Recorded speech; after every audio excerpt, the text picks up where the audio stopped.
It's really cool, and to see an abundance of it after this movie premiered is kind of awesome. You know, now you see everywhere across America, you see Day of the Dead stuff happening and stuff, and I just love. I mean, I love the culture I come from. You know, it's something that I'm very proud of. I'm Chicano, but I'm also I was really born in Mexico and really grew up in Indian American styles and stuff, but I also love to embrace the country that I'm with, but I'm also like my culture, you know.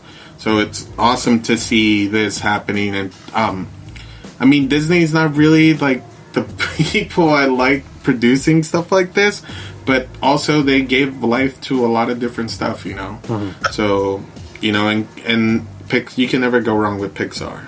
Pixar always kind of depicts stuff in a really Good Dinosaur, cool way, you know. Good Dinosaur is actually pretty good too. It's kind of bad. Kind of bad Dinosaur. The Good Dinosaur. Fuck out of here, Grims. Okay, let's all like the least liked movie on Pixar. And well, I have a question real quick for you. Do you prefer this to Book of Life? Yes. Oh, it's for Diego. I mean, because it's a Diego Luna production. Mm-hmm. That's why I respect Book of Life more than I do this. With Channing Tatum in it.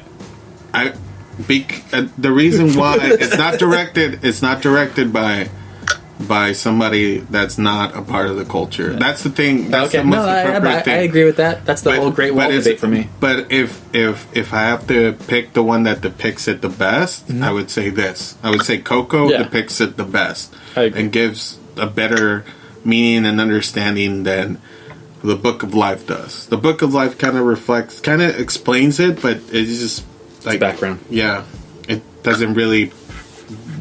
I wouldn't say. Doesn't really explain the day for what it really means. It just gives Book of Life is midnight to Cinderella. So you don't really know. Yeah. I'm sorry, you were saying something, Tiny? Yeah, I was saying it connects the family side to what the meaning of Dia De Los Muertos is very well. Like, that's why I feel like you do like it in that fashion. Yeah. So, yeah.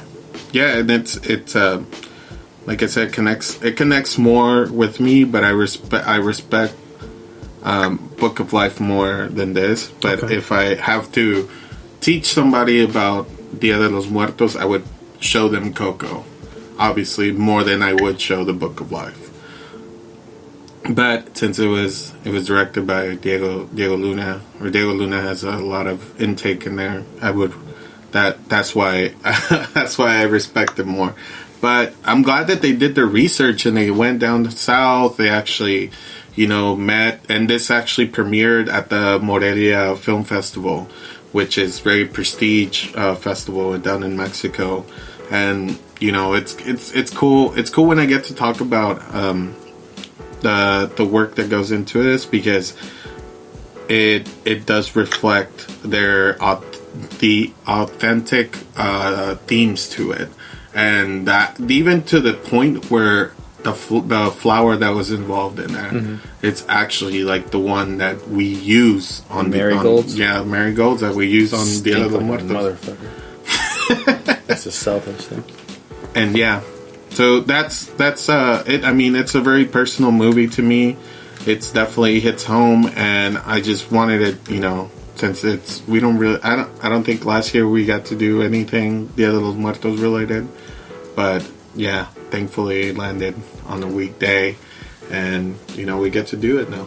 Yeah, good timing. I'm not a brand whore, by the way. Just want to let everybody know that. I just think it's good. You should know your brand. I'm 80s pop collar bully. I love it. You sound like you just came from the movie Lucas. Well. What? Deep cut. Deep cuts. So that's my take on it. I want to hear what you guys, because to me this is a really well written movie. So I want to hear you guys, because I got a little backlash last week, like ooh, don't put words in my mouth. And I was like, I'll put whatever I want in your mouth. Who said that? Did I say that? I say a lot of shit on this. Did I say don't put words in my mouth? I don't know if he's referring to us. I don't know either. Are you? Are you?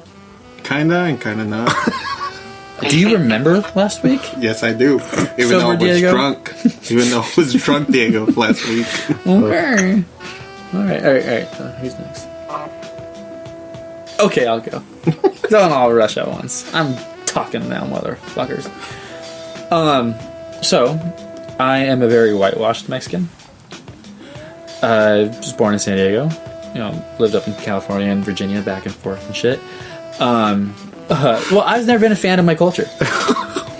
But I'm a mutt. So I got like a lot of different cultures.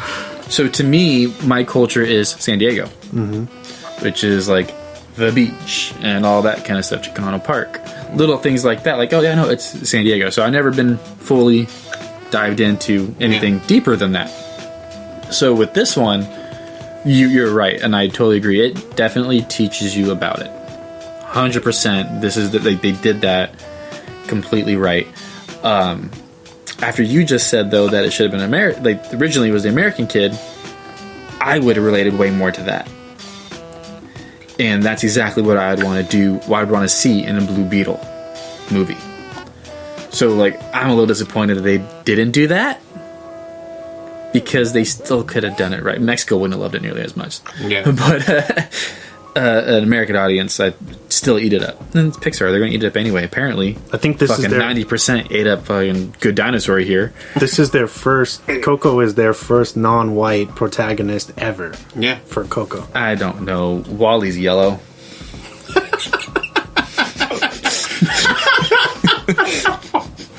Nemo's orange, for crying out loud, man. They use a lot of colors in Pixar. The voice actor. Racist. The voice actor. Sure. Just teasing. So to me, I really enjoyed the movie when I didn't think I would, because I'm just not into that stuff. I've never deep dived into it. So this was a good way of showing a person like me like this. And again, after hearing that, I really would have loved to see that version. Because then there's a part of me, obviously it's based somewhat in modern times, because you see the Pizza Planet truck. Yeah. But they give them this rundown village. Yeah. Which they could have made a suburb in Mexico. You're already kind of portraying Mexico kind of differently by showing the village like that. I mean, that's how I feel. They could have changed that a little bit more.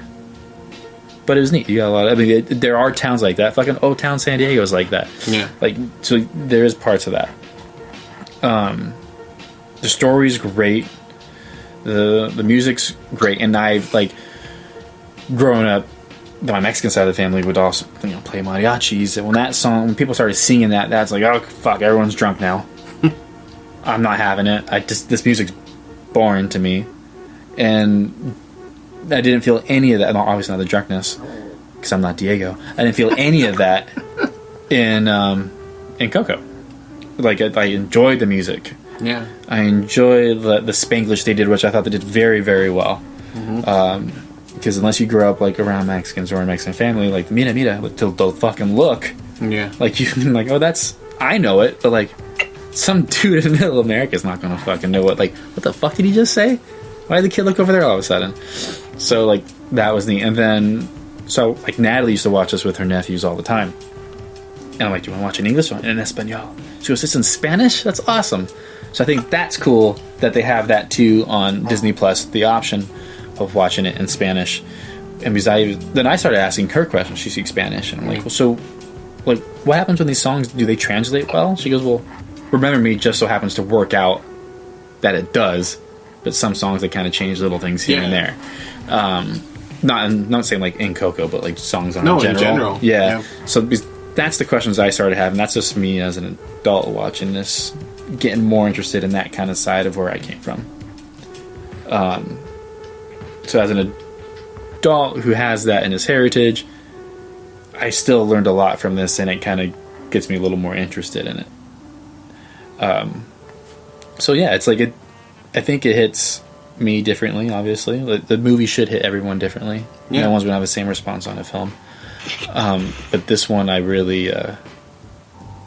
I liked it because it was also supported by the public. Mm-hmm. My biggest problem with a lot of Mexican-based films, even the Chicano however you want to say it, Latinx, all that crap, they don't support their own movies. Nope.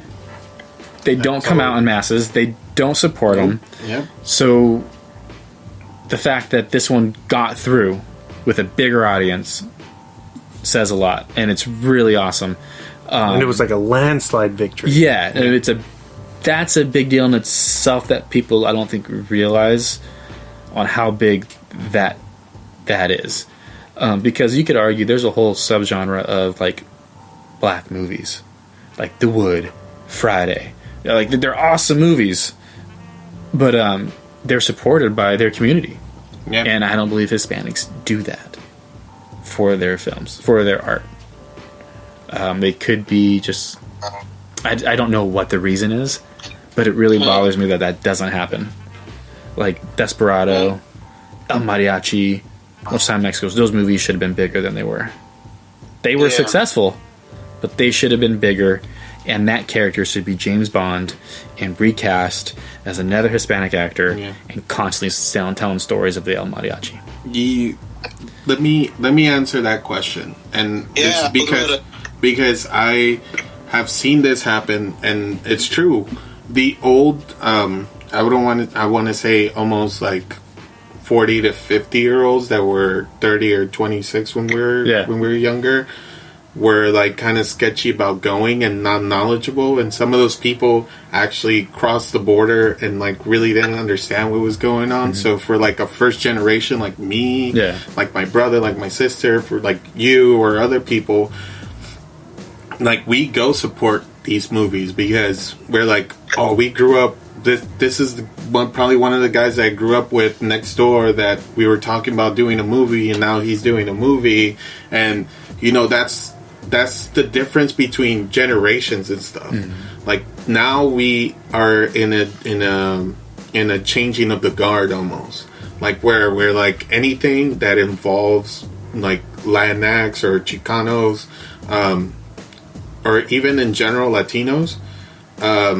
They go support now. If you are from a different, and we're just talking about this on the car ride over here, when there's a local soccer. You drove tonight? There's a soccer group down here in San Diego that used a Dia De Los Muertos print for their shirts, and had I think their athletes weren't not even Mexican, they were European, and they were trying to sell this and not trying to give back to the neighborhood like Barrio Logan and stuff. And we were just talking about it where we're like, well, like now it's like you're selling my culture to me. And when you feel that type of way, you don't support anything like that. But when you like COCO is super, I will say it, COCO is super whitewashed. But the fact that like you knew there was like Gael Garcia Bernal, there was like recognizable actors, especially like Brat, who is Benjamin Brat, who is like Latino. Like he's a lot of people know him because he was in Blood In, Blood Out. So a lot of people are going to be like, yo, let's go support him. And so now he plays like a whitewashed Latino everywhere. And so Doctor Strange. And so with that being said, like they masked it in a very proper way to sell it to Latinos, and of course because it is a lot of people don't know about their culture, they're gonna go watch it. That's why also Book of Life kind of was like a hit too when it came out, because it's the same thing. They booked it well enough to sell it to a Latino American audience, and they made it well. And you didn't see a backlash with anything of that. But when you're trying to enter, it's like me going to an Irish pub and trying to sell a clover to them. Like, they'll still fucking buy it. But they're like, well, who the fuck is this? Who the fuck is this? Yeah. It's Mexican. Why is he trying to sell us our stuff? It's the same thing. It doesn't seem different. I'm not trying to sell your culture back to you. You know, if that makes sense. I don't know if that makes sense. What soccer team is this? The San Diego Loyals. Okay. My counterpoint to that